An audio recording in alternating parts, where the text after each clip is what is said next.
esta noche vamos a hacer una presentación que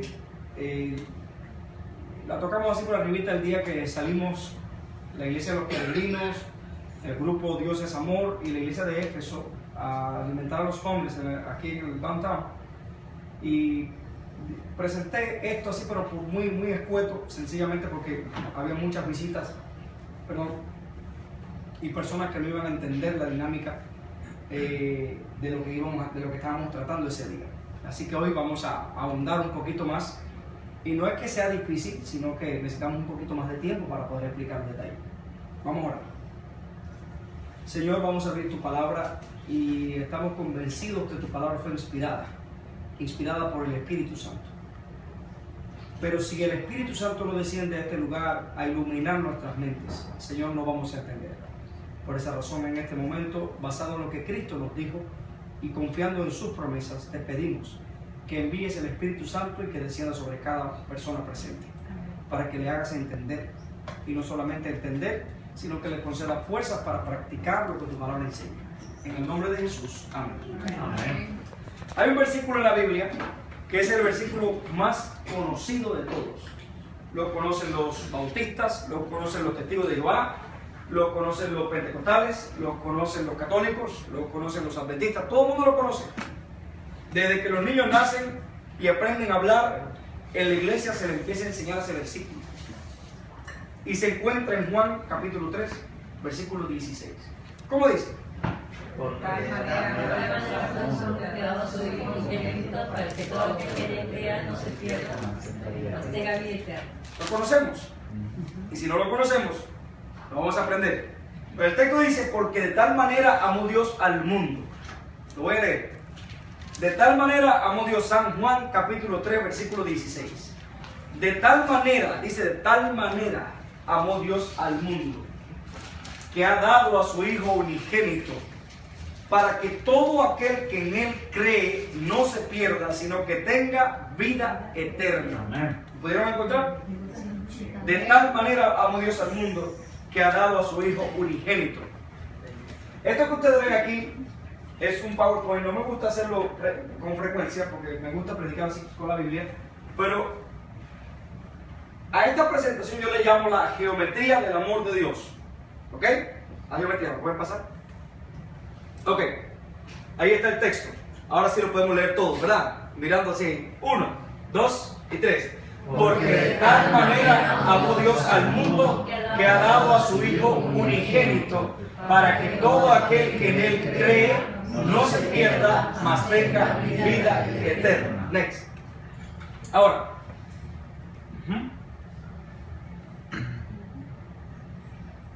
Ok. Ese es conocido, ese versículo, como el versículo, el texto de los adventistas del séptimo día, porque desde el departamento de cuna en la iglesia se le enseña a los niños que Dios envió a su Hijo para morir y dar su vida por los pecadores. Ahora, este versículo vamos a explicarlo desde un punto de vista teológico y después desde un punto de vista práctico. Dice, el versículo nos dice del amor de Dios. Dice aquí, por cuanto la mente, Romanos 8:7 dice, por cuanto la mente carnal es enemistad contra Dios. ¿Ok? La tendencia del ser humano no es amar a Dios. La tendencia del ser humano es rechazar a Dios. Esa es la tendencia. Si no, vayamos a una plaza pública o a un parque o a un mall. Ahora mismo vamos a ir al mall ese de las Américas y le decimos a la gente, ¿quieren escuchar de Dios? Ah, la gente está loco. Porque la tendencia, la mente carnal está en enemistad contra Dios. Que en vez de amar a Dios, el mundo perdido no quiere nada, tener que ver nada con Él. Por eso Pablo dice, no hay quien busque a Dios. No hay quien lo busque, no hay quien lo ame. Todo es una podrida llaga. El ser humano es así. Está lejos de Dios.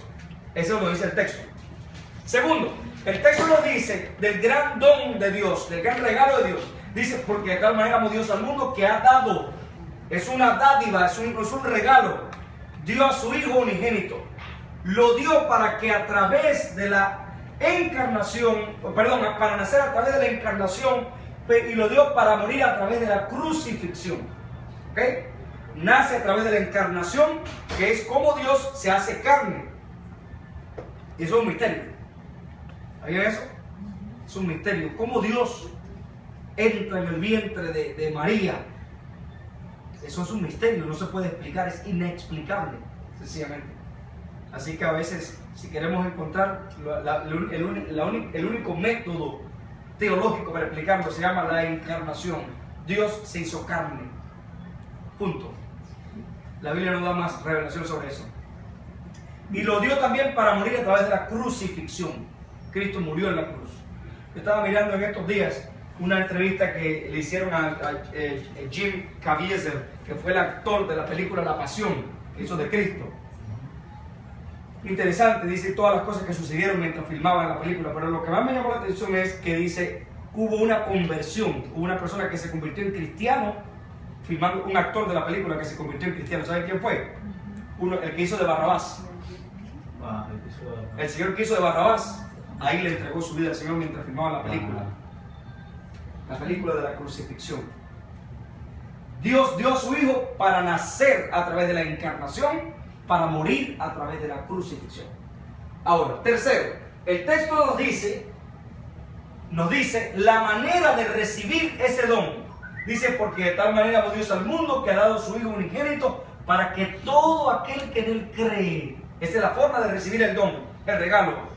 La única manera en que podemos recibir los beneficios del don, del regalo, es creer. Ahora miren, a mí me encanta un poco el asunto de los lenguajes, la dinámica. Aquí en español dice, todo aquel que en Él cree. Eso es lo que dice en español, ¿verdad? Cuando usted lee el versículo, dice, para que todo aquel que en Él cree. Pero en griego, que es el idioma en el que se escribió el Nuevo Testamento, no dice así. ¿Ok? El verbo aquí, el verbo creer, está en presente, ¿no? Presente, cree. No dice creyó, no está en pasado, no dice creerá. Dice para todo aquel que en Él cree. El presente, hoy, ahora, en este momento. No importa lo que tú vas a creer mañana o lo que creíste ayer, es lo que crees ahora. Pero en griego no está en presente. En el griego los verbos cambian de forma. Y en el griego el verbo está en presente, pero presente continuo. ¿Qué quiere decir? Por ejemplo, yo digo, yo corro. Si yo corro en el estadio, yo corro, yo corro. Pero no es lo mismo decir yo corro que yo estoy corriendo. Porque yo estoy corriendo, estoy en presente continuado. En el griego este verbo creer está en presente continuado. No dice todo aquel que en Él cree, dice todo el que se mantiene creyendo. Es lo que dice en el idioma original. Entonces eso hace una diferencia bien notable. Porque hay gente que cree, hay gente que creyó, hay gente que dice yo creeré, pero no es para el que crea mañana, no es para el que creyó ayer, es para el que se mantiene creyendo. Amén. Ok, vamos al otro. Ok, ahora, aquí hay una pequeña palabra en griego, que es la preposición, en. Dice aquí, la preposición en, para que todo aquel que en él, esa preposición es la preposición eis en griego, y significa literalmente creer dentro de. Ahora, trae esta explicación que tal vez es un poco complicada. Yo no quiero darle una clase de griego ni mucho menos, simplemente para dar un detalle del texto. Todo aquel que en es creer dentro de. ¿Por qué? ¿Por qué es importante aclarar esto? Miren, eso aclara una confusión, demuestra que nosotros no meramente debemos creer lo que la Biblia dice acerca de Jesús, no solo creer lo que dice la Biblia. ¿Por qué? Porque al final dice aquí, el diablo cree, los demonios creen. ¿Y qué diferencia hace que crean? Ninguna. Ahora, cuando creemos no en Jesús, sino dentro de Jesús, ¿qué significa creer dentro de Jesús? Próxima. No solamente crea lo que la Biblia dice acerca de Cristo, en vez cree dentro de Él, pon tu fe directamente en Él, en que Él es el Hijo de Dios y tiene la capacidad de salvarte. Amen. Eso significa creer dentro de Jesús. Uno que tiene la capacidad de salvarte. Uno que tiene la capacidad. Ahora miren, hay algo curioso que sucede en el mundo cristiano hoy. Está muy de moda que aún los actores de televisión digan que creen. Por ejemplo, me asombré un tiempo atrás cuando dijo un cantante dominicano llamado Juan Luis Guerra, dijo, yo creo en Cristo. Y todos, por ahí una cantante mexicana llamada Yuri, ay, Yuri se hizo cristiana.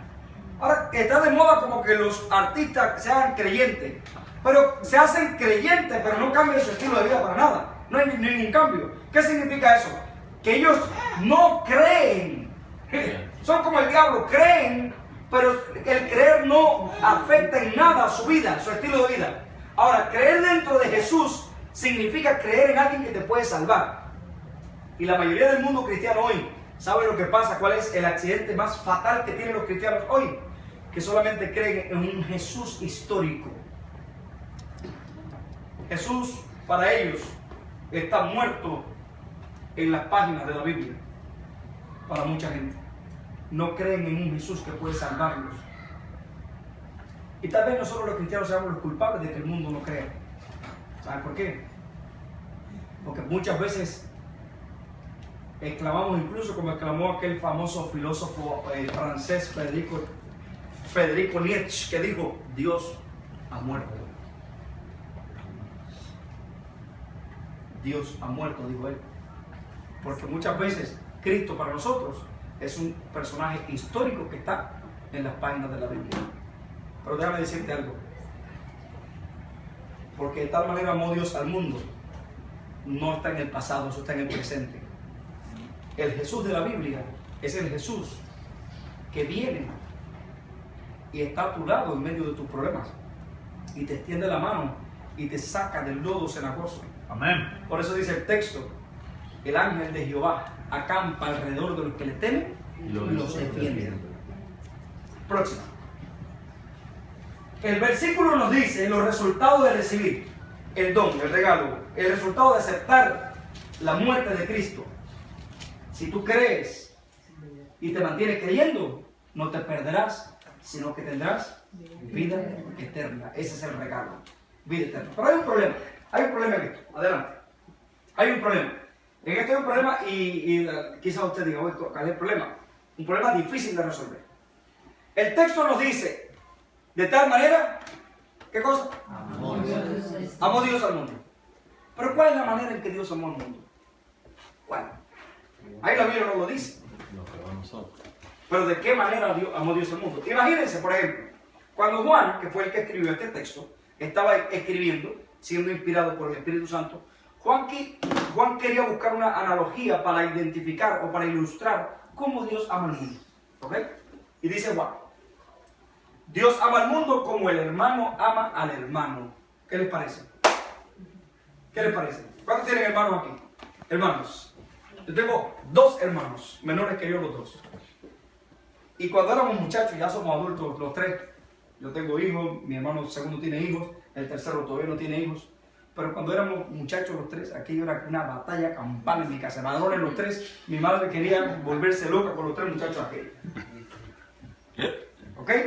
Pero lo interesante es que nos peleamos y a los 5 minutos ya estábamos contentos de nuevo. Así son los niños, ¿verdad? Por eso dice la Biblia que para ir al reino de los cielos hay que ser como niños. ¿Qué les parece? ¿Amará Dios al mundo como se aman los hermanos? ¿No? ¿Por qué no? ¿Por qué creen que no? Porque Dios nunca nos va a mandar un castigo. Dios disciplina más, no castiga. Pero ¿por qué Dios no puede amar el mundo como se aman los hermanos? Porque yo pienso que nos ama más. Más. Más. Se ama más, ¿ok? Porque a veces los hermanos se pelean. Es más, si el papá deja una herencia, y entonces un hermano, el hermano mayor se quedó con la mayor parte, los otros hermanos, ¿qué hacen? Pelean para siempre, familias divididas. Dios no puede amar al mundo como se aman los hermanos. Más. ¿Estamos de acuerdo? Vamos al próximo. ¿Será que Dios ama al mundo como ama al esposo a la esposa? Pensó Juan. Mucho peor. Menos. ¿Por qué no? ¿Por qué no? ¿Por qué no? Porque pelean los esposos, ¿verdad? Se divorcian a veces, el alto índice de divorcio hay. Si Dios amara el mundo como se aman los esposos, entonces definitivamente estuviéramos en peligro de extinción. Así que no puede ser. Tiene que ser más. Vamos a la próxima. ¿Será que Dios ama al mundo como ama a la madre a su hijo? ¿Qué le parece a usted? ¿Qué le Aún parece? más. Aún más. ¿Más aún? Sí, Más aún. no, sí. Somos hijos nosotros. La madre ama mucho a su hijo, pero no sería No llega, todavía no llega. de entregarse. Claro. Ustedes están en lo cierto. Definitivamente Dios ama al mundo más que al hermano, más que la esposa, más que la madre al hijo. ¿Sabe por qué? Por eso Juan no encontró una palabra. Dice Juan, de tal manera. Una manera que es incomprensible a la mente humana. No la podemos entender. No cabe aquí dentro de la mente finita cómo Dios nos ama. No encontrando una forma apropiada humanamente para describir cómo Dios ama al mundo, Juan se conformó con decir, de tal manera. Una manera que no se comprende. Una manera demasiado grande. ¿Ok? Próximo. Ahora, todavía no sabemos esa manera, que Dios ama al mundo. Pero sabemos que es una manera grande. Pero, ¿cuán grande puede ser el amor de Dios? ¿Cuán grande? Vamos a la próxima. ¿Cuán grande? La Biblia es maravillosa, ¿saben? Porque habla del amor de Dios y nos habla acerca de esa temática abundantemente en la Biblia. Próxima. Ahora, como Juan, la Biblia es un todo, es un complemento. Juan no dice la manera, Juan buscamos en la Biblia la ayuda de Pablo. Porque Pablo sí nos dice más o menos cómo Dios ama el mundo, Y entonces, eso se le llama, o yo le llamo, la geometría del amor de Dios. ¿Ok? Adelante. ¿Qué es lo que es la geometría? Antes de entrar a eso, quiero explicarles qué es lo que es la geometría. Sigamos. Mire, la geometría es la parte de la matemática que se encarga de llevar los números a medidas. Eso es geometría. ¿Ok? Eso es geometría. ¿Cuán difícil hubiera sido para nosotros trabajar sin geometría? Por ejemplo, esta casa está aquí gracias a la geometría de pie, porque si la casa no tuviera escuadra, hermanos, nos cae encima. La geometría ha hecho ese milagro. Así que hubiera sido muy difícil. La geometría se usa desde tiempos antiguos. Los egipcios usaron la geometría. Los griegos usaron la geometría. Eran especialistas en la geometría. Por eso fabricaban barcos que atravesaban el océano sin tecnología como la de ahora. ¿Ok? La geometría es bien importante para todo. A veces nosotros estamos usando la geometría sin darnos cuenta que la estamos usando. ¿Ok? Es parte de la geometría, pertenece a las ciencias exactas. La historia no es una ciencia, pero no exacta. ¿Ok? La geografía es una ciencia no exacta. Pero la geometría es una ciencia exacta. Pertenece a las ciencias exactas. Adelante. Hasta la Biblia menciona la geometría. Y ahora la vamos a ver. ¿Ok? Vamos a ver. El versículo que usa Pablo para explicar la geometría del amor de Dios, que explica cuán grande es Efesios capítulo 3, versículo 18. Efesios 3, 18. No sé si lo tengo allí. Dale a ver. Ok, no está. Así que vamos a leerlo. Vamos a leerlo. Efesios 3, 18. Efesios está después de Gálatas. Efesios capítulo 3, versículo 18.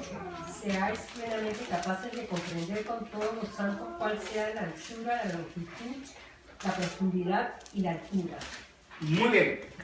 Dice Pablo aquí, para que seáis plenamente capaces de comprender con todos los santos cuál sea la altura, la longitud, la profundidad y la altura, y de conocer, el versículo 19 dice, y de conocer el amor de Cristo, que excede a todo conocimiento, para que seáis llenos de toda la plenitud de Dios. Miren, ¿qué cosa menciona la geometría? Ahí dice que nosotros seremos plenamente capaces de comprender la anchura, ¿cuál más? Longitud. La longitud, ¿cuál más? La profundidad, ¿y cuál más? Altura. Y la altura del amor de Dios. Anchura, longitud, profundidad y altura. Anchura, longitud, profundidad y altura. ¿Y qué geometría es eso? Geometría es conocer la anchura, la longitud la profundidad y la altura. Eso es geometría. Ahora, vamos a explicarlo con un poquito más de detalle. Miren, ¿qué es lo que está diciendo? Si uno hace la comparación entre Pablo y Juan, ¿qué está diciendo Pablo y qué está diciendo Juan? Dice Juan, de tal manera amó, ¿ok? Dios al mundo, que dio a su Hijo unigénito, para que todo aquel que en él cree, que es un creyendo, porque es un presente continuo, no se pierda, sino que tenga vida eterna. Ahora dice Pablo, mira, dice Pablo, adelante. Dice Pablo, de tal manera es la anchura. De tal manera es la anchura. El amor de Dios es tan ancho que abarca el mundo entero y todavía sobra. No hay persona que esté fuera del amor de Dios. Es más, por el amor de Dios a este mundo y a los creyentes, a los que creemos en Él, es que el mundo no ha sido consumido todavía. Si uno va al Apocalipsis, dice el Apocalipsis en el capítulo 4, capítulo 5, capítulo 6, capítulo 7, que hay 4 ángeles deteniendo los 4 vientos de la tierra hasta que los hijos de Dios estén preparados para ser llevados al cielo. ¿Sabe lo que dice eso? Que el mundo no ha sido destruido gracias a nosotros. Por eso que Rusia no saca su bomba atómica. Y por eso que esos países van hasta donde Dios les permite. Y el diablo incluso va hasta donde Dios les permite. Aquí no llegues. Mis hijos necesitan estar preparados para ir al cielo.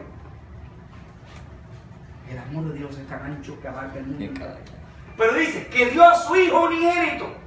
Esa es la longitud. La largura. El amor de Dios fue tan largo que dijo, no importa. ¿Qué es lo que hay que dar? ¿Qué es lo que más vale en el universo entero? Los ángeles valen, tienen su valor. Las puertas de perla del cielo tienen su valor. Pero el que más valor tiene es el Hijo. Es lo que más valor. Eso lo voy a dar.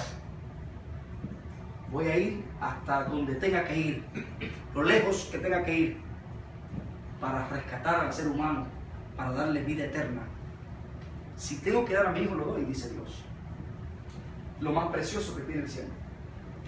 Para que todo aquel que en Él cree, esa es la profundidad. Todo aquel que en Él cree. Mire, conozco testimonios de personas que han estado hundidos en el mal. Pero si en la profundidad de su hundimiento y de su maldad y de su miseria, allá abajo se acuerdan de Dios, allá Dios mete su mano y lo saca. Porque la mano de Dios es profunda para rescatar, para salvar. Y finalmente dice, no se pierda, sino que tenga vida eterna. Esa es la altura del amor de Dios. Anchura, longitud, profundidad y altura del amor de Dios. Esa es la geometría del amor de Dios. Y ese texto, el texto de Efesios 3:18, explica la manera en que Dios ama al mundo. Lo ama ancho, lo ama largo, lo ama profundo y lo ama alto. Adelante.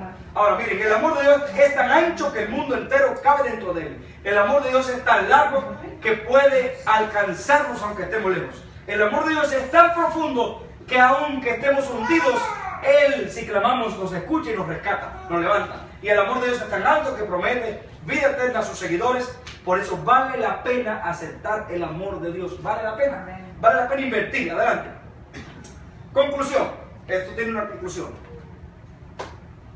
Vale la pena invertir tiempo en cultivar el amor de Dios, con Dios y el amor a Dios. Vale la pena. Próximo. Por eso yo te invito esta noche a que aceptes el regalo de Dios, la ofrenda de amor que Dios te ofrece. Que no te detengas, que no te dilates, que no te dé pena, que no te dé miedo invertir. Lo peor que hay es tener miedo. Y hoy día existe una moda y es la moda del no compromiso. Yo te amo, yo te quiero, pero no quiero casarme contigo, dice la gente. Eres todo para mí, eres mi princesa, eres mi amor, te amo y daría mis 2 piernas por ti, pero no me caso contigo. ¿Cómo es posible que me digas que me amas si no quieres comprometerte conmigo? Y la gente también le dice así a Dios. A Dios, yo te amo. La gente tiene a Dios así como, por ejemplo, como un saca de apuro. Señor, sí, yo te quiero, Señor, pero tú allá y yo aquí. Señor, ayúdame ahora. Y después, en mi país dice, hay mucha gente que se acuerda de Santa Bárbara cuando truena nada más. Se acuerda de Dios cuando está en problemas. Y así no vale. Dios necesita un compromiso. Dios Amén. necesita una entrega. Amén. ¿Cuán dispuesto está Dios a venir? Miren, Jesús no es una maquinita de hacer milagros. Jesús es alguien, una persona que quiere entrar en relación con nosotros, quiere estar cerca de nosotros. Déjenme contarles una historia y voy a concluir. Yo tengo ese carro que ando ahí, es un Chevy Cobalt del 2007. Cuando yo llegué a Estados Unidos, andaba con un cacharro viejo, me dejó botado por allá. Y lo tomé y lo llevé a un dealer y yo dije, yo quiero sacarme un carro. El Chevy Cobalt estaba nítido, nuevo. Y entregué mi carro y me saqué el Chevy Cobalt. Yo lo lavaba todas las semanas, con muchachos con juguete nuevo. Todas las semanas lo lavaba. Viernes, antes que se pusiera el sol, yo llegaba a mi casa ahí, la manguera, lavaba mi carro, le pulía las llantas, le ponía un spray ahí para que estuvieran negritas. Y aquí le ponía olor adentro y aquel carro, aquello era impecable, impecable. No me coman aquí nada dentro de este carro, se mete la cucaracha después, por favor. Mi carro era todo. Ahora usted se mete y le da vergüenza, pero en aquel tiempo era nítido, impecable. Un viernes yo llegué a mi casa. Nosotros tenemos culto los viernes en la noche. Así que yo llegué a mi casa, saqué la manguera, saqué el jabón, champú del bueno, Arm All ese, y empecé a dar espuma por todos lados. Mi hijo tomó un trapo, una tira, puso una piedra, dice, papi, yo soy David. Se puso otro trapo aquí, un trapo aquí en la cabeza. Yo soy David. Uy, estaba tirando piedras por todo el barrio. Y cuando yo vi el peligro, digo, mira, si tú le das una piedra a un cristal de una casa, me vas a meter en problemas. Por favor, deja tu deseo de ser David para otro momento. Pero no sea David ahora. ¿Ok? Sé Goliat más bien, pero David no. Así que, bueno, yo terminé de lavar mi carro, le puse spray y me metí a bañarme porque ya íbamos para el culto. Me olvidé de la piedra, me olvidé de la onda, me olvidé de David, me olvidé de Goliat, de todo. Cuando yo estaba en el baño, yo sentí que se abrió la puerta de mi cuarto, me tocaron al baño. ¿Quién es? Papi, soy yo, quiero hablar contigo. Digo, no puedo ahora, no puedo. Estoy apurado, tengo un schedule, un horario, tengo que llegar temprano a la iglesia, no puedo. Así que él se fue, se metió a su cuarto, se puso a jugar. Cuando yo terminé, que salí del baño, él entró de nuevo, papi, quiero hablar contigo. No puedo ahora, no puedo, no tengo tiempo. Vete a bañar, vete a vestir, no podemos. Bueno, finalmente me tomó por la mano y me dijo, papi, yo necesito decirte algo. Ya sus ojitos estaban aguados con lágrimas. Digo, ¿qué pasó? Pues, dime, papi, ¿tú te acuerdas de la onda? Sí. ¿Te acuerdas de la piedra? Sí. ¿Te acuerdas del carro? Sí. Yo le di al carro con la piedra. A mí me subió un fuego así de abajo hacia arriba, porque no hay nada que me moleste más que advierta algo y que la gente lo haga. O que mi hijo lo haga. Yo dije, no quiero ni mirar el carro para no decepcionarme y no recibir el sábado resentido. Yo tengo un cinto de cuero de bisonte. Yo le dije a mi hijo, cuando yo ese cinto sale de ahí, eso es terrible. Pero le dije, cuando vengamos del culto vamos a hablar tú y yo de eso. Así que nos fuimos a la iglesia, regresamos. Cuando regresamos, él llegó, se metió a su cuarto, se acostó y se tapó de pie a cabeza. Con pantalón y todo se metió.